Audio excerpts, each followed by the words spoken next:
guys, so we're here today with Elmo. Now Elmo isn't actually a sales horse, so don't get excited for you guys who love a heavy set little grey horse, but Elmo has been here for a couple of weeks of just a quick training sort of boot camp, and we're just making a little video for his owner Aneshka to keep going on with his training at home. So you can just see here Ben is just topped on and he is starting to work on some halts, and if he gets a little bit strong or unbalanced or on the forehand in the halt, he'll just make him step back a couple of steps.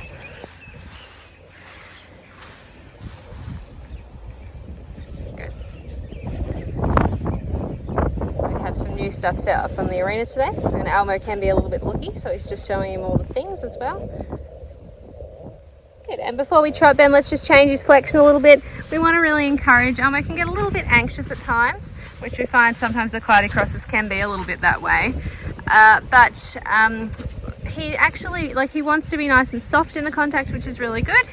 But when we are, working with him, sometimes, we want to be able to allow the rein and let him lengthen his neck, and that's a good sign of relaxation. That's going to enable him to use his whole body and move forward from behind, rather than sometimes he gets a little bit uptight, a little bit short in the neck and sort of hides behind the vertical. So we're really encouraging him to take the nose away and open up through the gullet, and that gives more space for the shoulder to come through, and then of course the hind leg will come through, and that gives us access to bigger, especially in the trot, bigger sort of trot that we're looking for. So just a little bit of counterflexion there, Ben. This also checks, popping this counterflexion here and there just checks that we've got a little bit of shoulder control. Just going to be pushing him off that outside leg. Excellent. Good. That's going to help us if he starts to fall out, which, sometimes when they're a little bit on the, sensitive or spookier side, that shoulder control can really make all the difference. So we'll go change around to the right now, Ben. You can just see him pushing him off each outside leg, which is really good.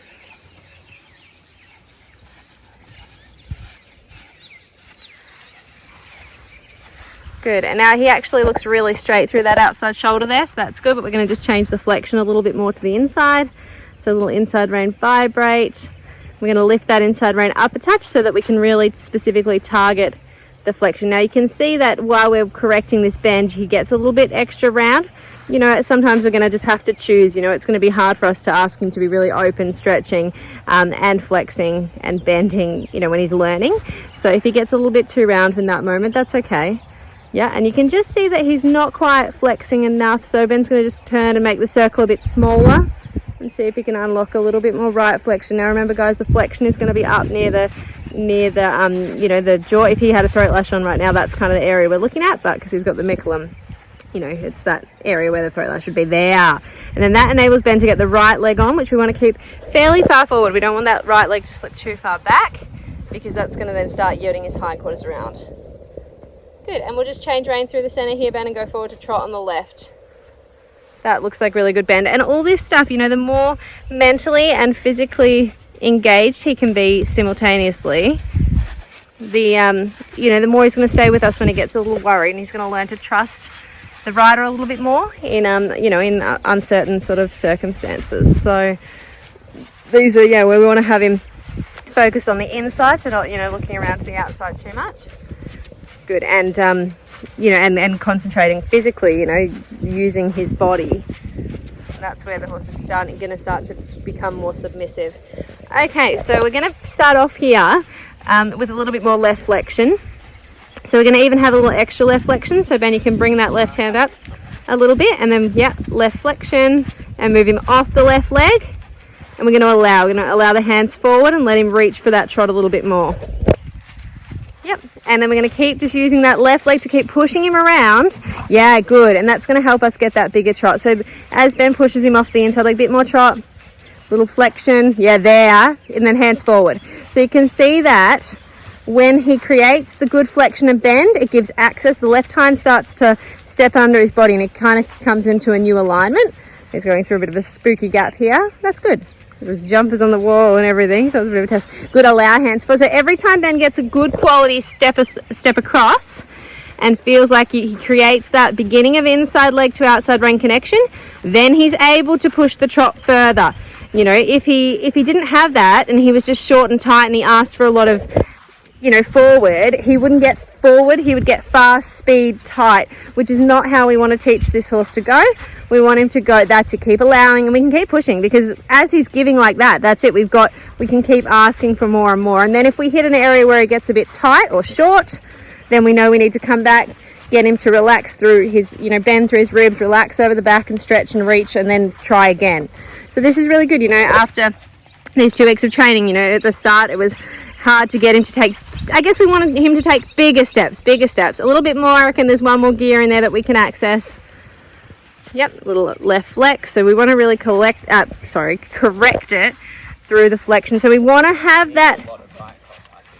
Yeah, and Ben's just saying as well, you know, like you can't see it here much, but he does have quite a secure pressure to the right rein, the outside rein, to make sure as he's asking for all this left bend that he is containing the energy from the left in the right rein so he doesn't fall out. Okay, because yeah, that's how we're going to keep him relaxed, is through using the bend but not losing shoulder control. That's the key with young horses, green horses, spooky horses, is establishing this connection. Good, I like that shot. Somewhere after these barrels, let's change around and do that to the left. I mean to the right, from the left to the right. Oh.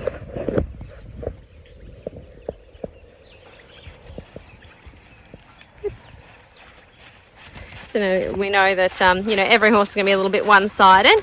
So I feel like, Ben, would it be correct? I rode him yesterday, I should remember, but I've ridden a lot since then. Would it be correct to say that, do you find this way harder to get the bend or harder to keep straight? Harder to get bend. Yeah, that's what I thought. And you can see actually that he's moving off Ben's right leg well, okay, but he's not flexing. Okay, so it's a combination of flexing and yielding off the leg that creates the bend that we need. Okay, so it's actually unusual. Usually they'll flex before they yield off the leg, but anyway, he's a little bit different. So if he just yields off the leg without any flexion, he'll just move sideways, you know, without creating bend. So that's where Ben's going to have to really isolate that area, you know, the throat lash area, that, I know, imaginary throat lash here, there. So he needs to sort of use the right wrist in a way that's going to target that area. So you see Ben will be watching, and that's okay. You know, I know we should be looking at when we ride a dressage test, but sometimes it helps you to visually see that area. Yep, little right flex. And as you're playing with the flexion, that's the most important time to stay connected to the outside rein. Okay, because that's when you're going to be at risk of him falling out. So you'll see as Ben uses the right rein, bring the right hand up a little there, Ben.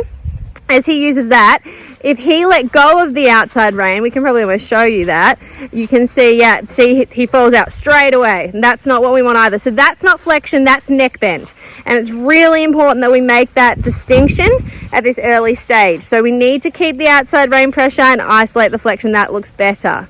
It's a really fine line. It's a tricky one. All right, let's change rein back to the left and we'll have a canter. A little bit more tempo here. And you can see, I feel like he's just not quite as connected from the inside leg to the outside rein this way, so Ben hasn't quite got the same pushing power in this trot that he was able to create the other way.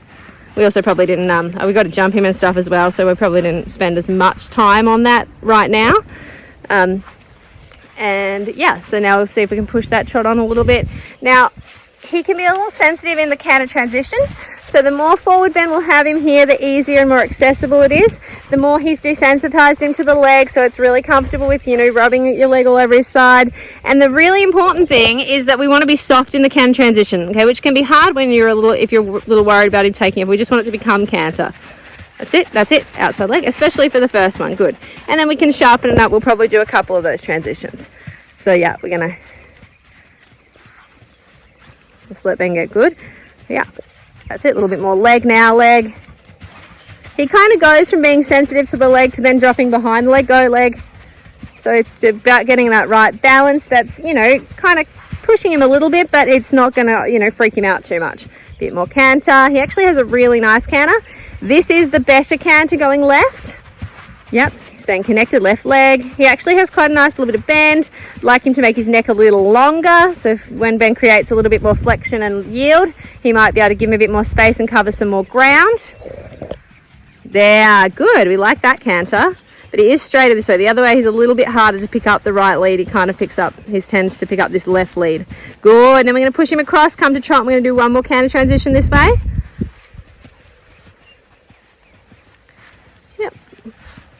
So a little setup through flexion, push him out and find the balance to the trot.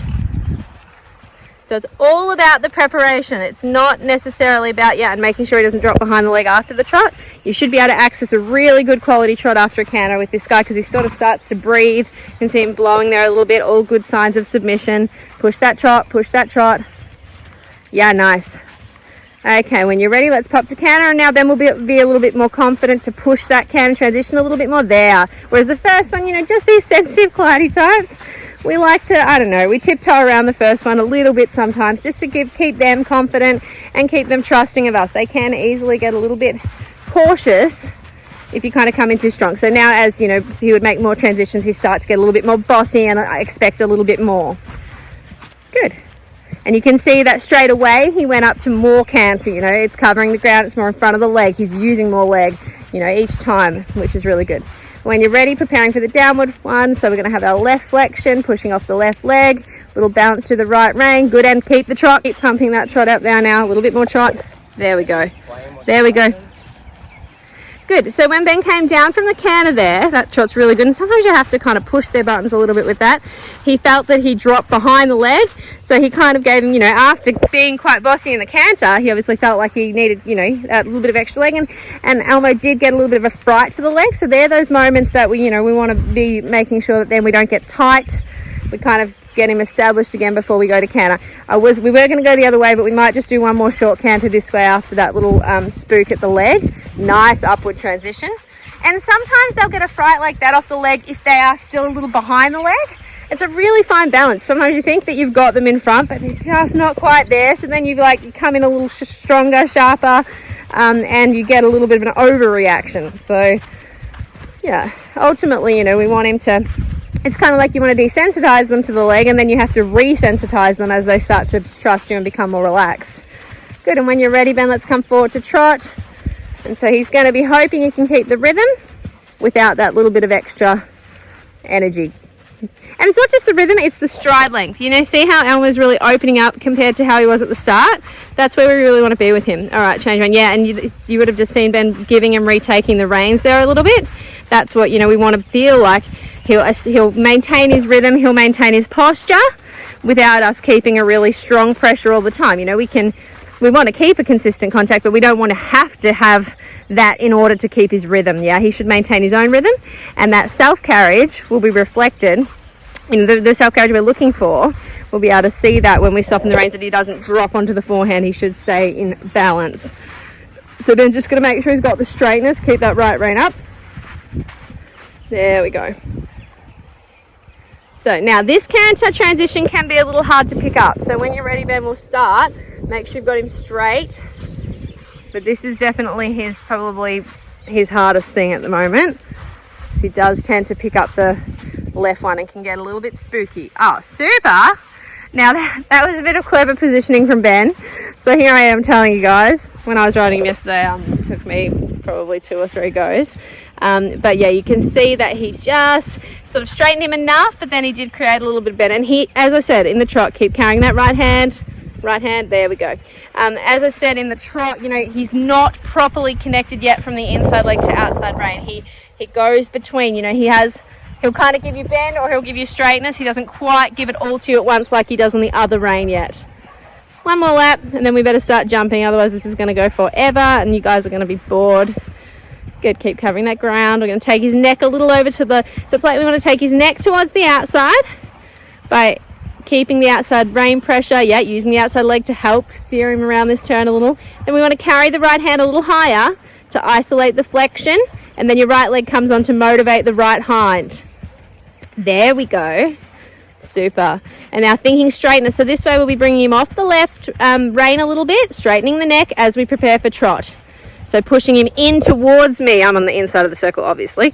Pushing him in towards me. Keep the stride length. Just do one circle and then we'll start doing a couple of exercises with him.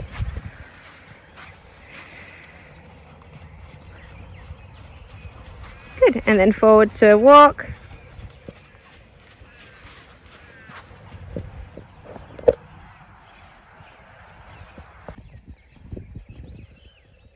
Okay, so we're just doing a little bit, finishing up today's ride with a little bit of jump schooling with Elmo to show his owner what she's been up to.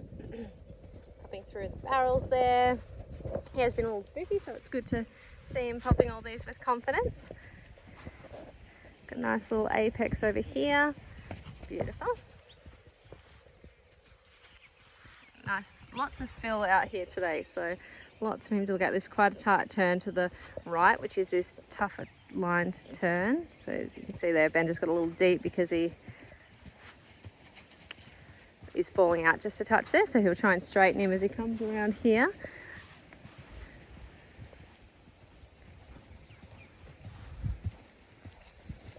And leg on, leg on. Perfect. And that distance comes up a little long off the bounce pin. One more time over that last line, a bit more forward. Nope, okay.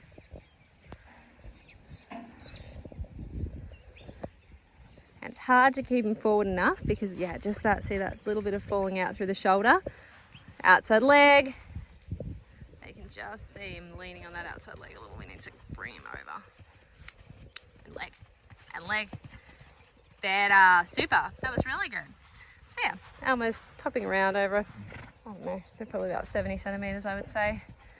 And when he's a little straighter, I think he'll progress really quickly. He's a good jumper. He just needs more practice, more straightening, more strength, more confidence, and trust in his rider. But he's on the right track, so good work, Elmo.